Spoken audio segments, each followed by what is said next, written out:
Hi, my name is Wendy Hayden and I'm with Natural Constipation Solutions. And today we're going to talk about when your child has a very self-restricted diet and how that can impact their gut health. So often when you have a child who has a diagnosis like autism or sensory processing disorder, or can have other kinds of special needs, or could just be a regular kid that's just super picky, you end up struggling with getting them to eat fruits, vegetables, healthy options. And this can lead your child to have a more restrictive diet that just keeps getting more and more restrictive, and what by their choice, where they get down to they're only eating pizza, chicken nuggets, macaroni and cheese. And when this happens, your child does not have the fiber or the nutrients in their diet that they need to be healthy and to have healthy gut function, including bowel movements. So it can really cause problems with constipation. They don't get enough fiber in their diet. They're not getting enough magnesium and potassium and all the things that they need to be able to properly digest food and to be able to move the stool through their body and have a normal bowel movement. So it's really hard and it's frustrating as a parent when your child is struggling with issues like this. And there can be a lot of things that trigger it. So one thing is food texture. Some kids have really big issues with different textured foods. So they might not like things that are crunchy. They may not like things that are mushy. They may not like things that are chopped in a certain way or a certain color. When my son was on Miralax and he was having horrible side effects from it, one of the things that was happening was that he started to self-restrict food. And luckily, some of the food that he wanted ended up being healthy. He was all about yellow peppers, but he wouldn't eat red peppers and he wouldn't eat orange peppers. So some of it was finding things that I could convince him to eat and that he liked. But if I chopped pepper, or if I cooked a pepper, he wouldn't eat it.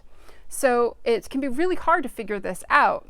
One of the things is if you notice that your child is down to eating things, like I said before, like pizza, chicken nuggets, and macaroni and cheese, maybe a grilled cheese sandwich, what you notice with those things is that you're dealing with gluten and dairy. And it's really common when a child has a self-restricted diet that those are the foods that they end up only being willing to eat.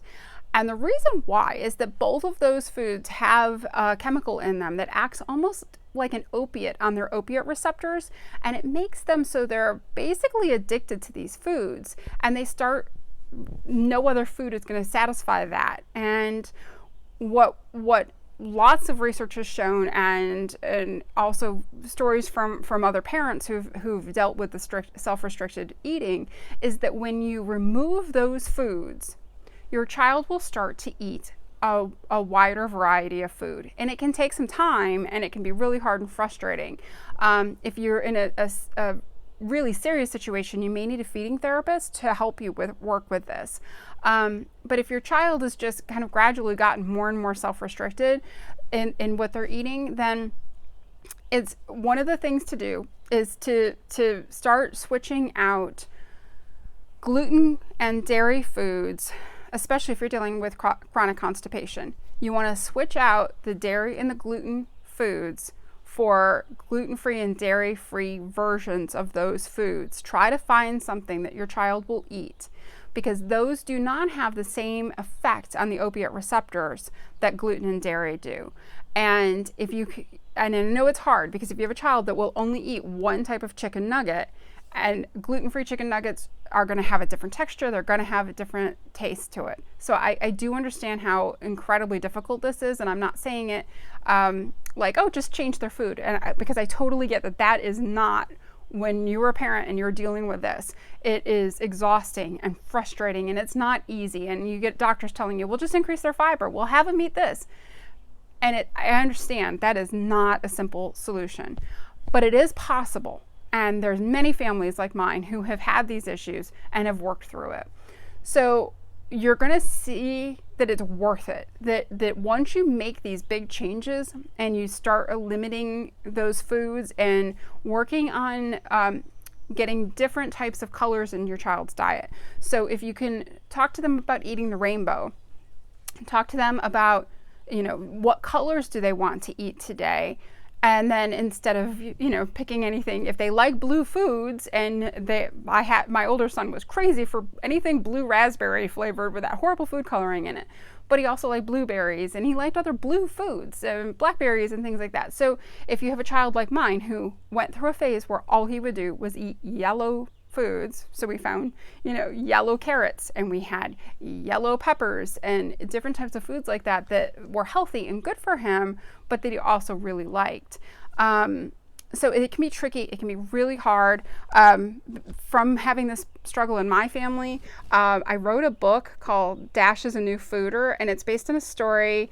When my husband was little, he also did not like to try new foods, and his grandma told him that she didn't want him to not be a new fooder. He needed to be a new fooder, and so that's what the story is based on, is his grandma. But it's a really cute story. It's got a little puppy dog that stars in my other books, Dash's Bellyache and Dash's Potty Accidents, and Dash thinks going potty's awesome, and he works through it by his grandma helping him to pick out new foods and try them and see how good and tasty they are.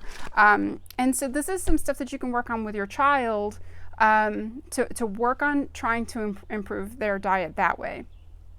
An important thing to do, if you can't, little changes can really make a difference.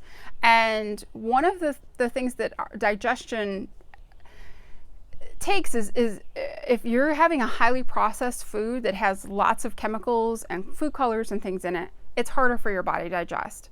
And so if your child is eating a bunch of junk food that's got food colors in it, and that's all they'll eat, or they only drink sodas, it can be really hard because it's making more work for their digestive system. Their liver's having to filter out all of those chemicals and things.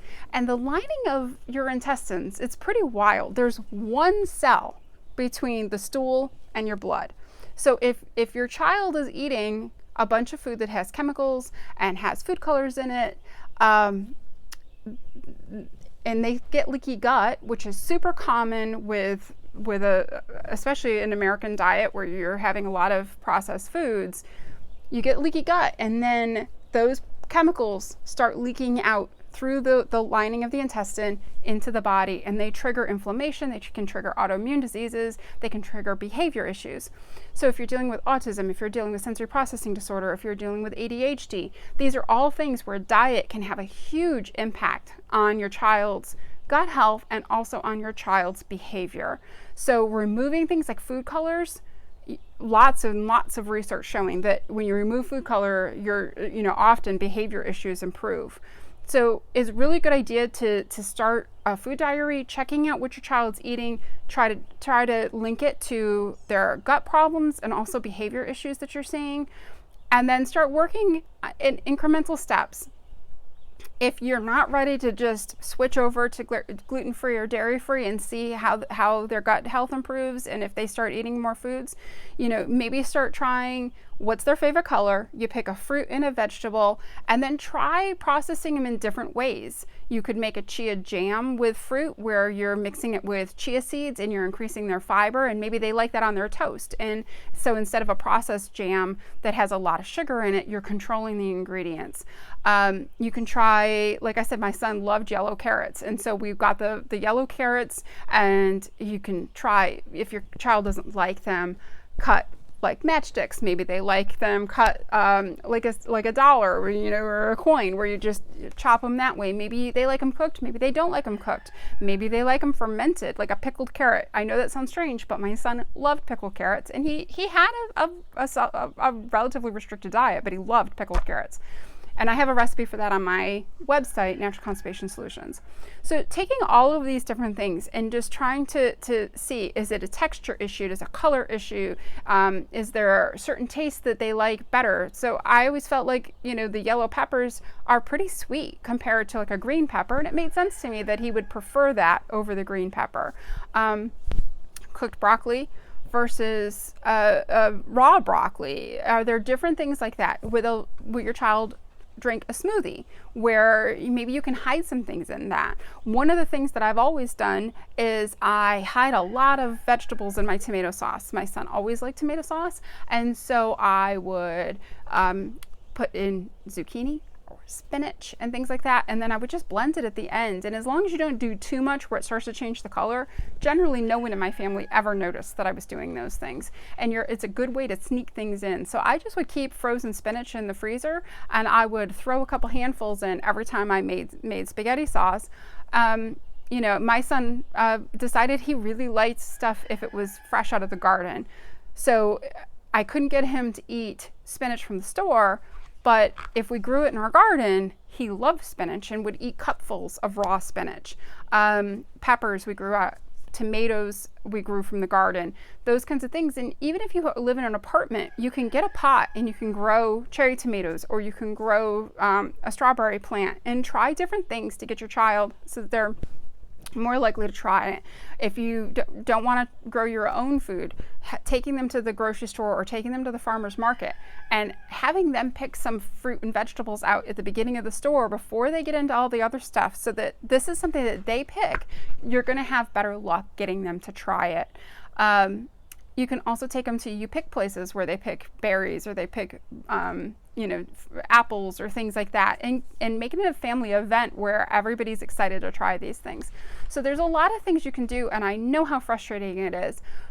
And probably the most effective thing is if you can get rid of the foods that if they're down to just 3 or 4 foods, as awful as it sounds, try to switch those foods out for other things. If they'll eat a hamburger, try a hamburger without the bun, and see if you can get them, even if they do that for a week and you think, I can't have my kid have just a hamburger patty for every single meal for a week. Yeah, you can. It's not going to really cause any long-term damage. And then once they start getting past the gluten and the dairy, start adding in other things. See if they'll have the burger wrapped in lettuce, or see if they will have matchstick carrots with it, or carrots cut into coins with it. Work on these things and see if you can overcome that addiction they've got to those foods. Because I think you're going to see, once you do that their digestion's going to get better, their constipation's going to get better, and often their behavior gets a lot better too. And it makes it so much easier as a parent when your child is not having just 3 meals that they're eating, or 5 meals that they're eating, and then you have to make that for every meal on top of all your other responsibility as a parent. And it's frustrating, and you want your child to be healthy and grow properly. So all of these things are just little tweaks that you can do to work with your child and try to get them excited about it. On my website, I have a sign up where you can get a free workbook for Dash as a New Fooder, where your child can be excited about trying to eat the rainbow and marking off new foods that they're trying.